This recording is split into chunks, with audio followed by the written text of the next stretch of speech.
Maring iginiit ni Interior and Local Government Secretary John Vic Rimulya na walang naganap na pag-atake sa Senado kasunod yan ng gun-related incident sa gusali na naitala noong 13 ng Mayo. Sa naging pulong balitaan sa Palasyo Malacanang, sinabi ni Rimulya na malinaw umano sa lahat ng ebidensyang hawak nila na wala talagang nangyaring pag-atake na naganap dyan sa gusali ng Senado.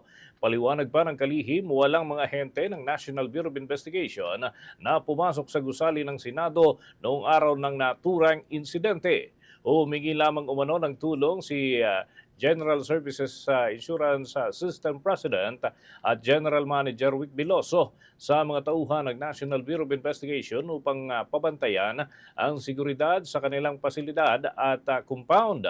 Matapos hikayati ni Senator Ronald De La Rosa ang kanyang mga taga-suporta na magsagawa ng prayer vigil sa Senado.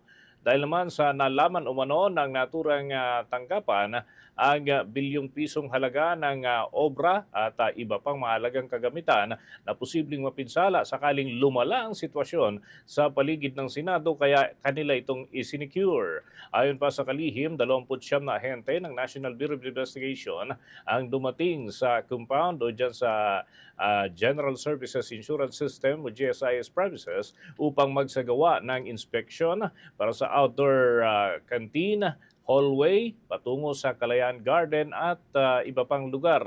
Anya, wala umanong dalang tactical gear ang mga ahente ng National Bureau of Investigation at malinaw na suot lamang nila ang kanilang uniforme sa National Bureau of Investigation.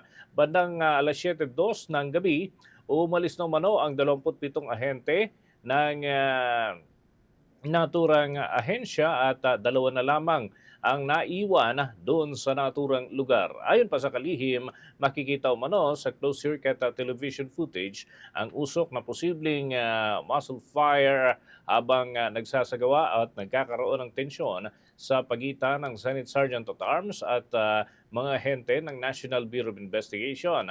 At kaugnay ho niyan, mga kabombo, narito naging bahagi ng pahayag ni Secretary John Vic Rimulya. The GM found it better to secure the entrances going into GSIS because Senator Bato had called for a people power movement, and had there been anarchy in the building, the GSIS contains billions of pesos of worth of artworks that are displayed in their walls. Had there been an overflow of people going to GSIS, the losses. Bahagi yan ng mga pahayag ni Interior and Local Government Secretary John Vic Rimulya kaugnay doon sa kanilang initial findings.